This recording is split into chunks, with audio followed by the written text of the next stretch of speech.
Apparently, Captain Morgan wasn't always honorable. He used to bury his treasure on the island and then mark the spot with a stone monolith. But one time he buried a chest of emeralds near an old tree and then forgot where he put them. Now he desperately wanted to find the missing emeralds before anyone else did. And in exchange for helping him, he promised the person who found them 1/3 of the total treasure. So I gathered my friends together and we set off into the jungle to look for the missing emeralds. The entrance to the lair was hidden behind a waterfall, and when we stepped through, we entered a vast cavern filled with chests overflowing with treasure.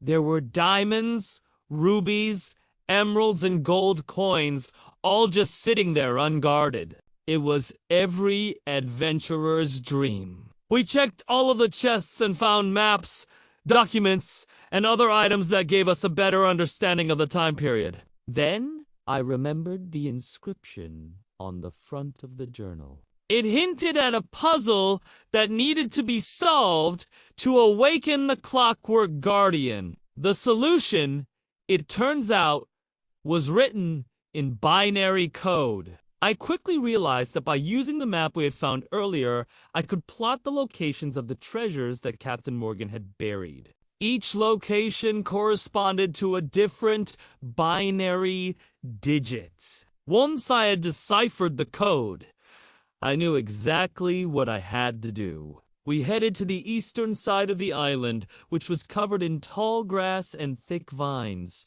The coordinates led us to an enormous tree with strange markings on its trunk. At first glance, it looked like any other ordinary tree. But once I began examining the carvings, I realized they were actually extremely detailed gears. I felt a pull from the journal in my hand and followed the markings all the way up the tree. When I reached the top, I discovered a hatch. I pulled it open and climbed inside.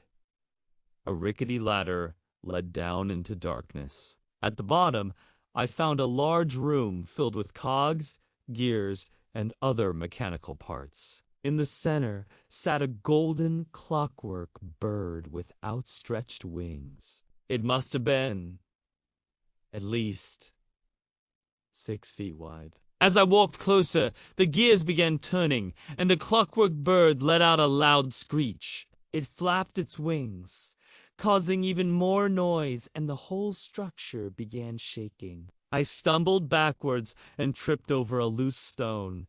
As I fell, I noticed another carving of the gear pattern on the floor. I traced my fingers over the design, and suddenly the walls behind me began moving. The gears on the wall shifted and a secret passageway opened up.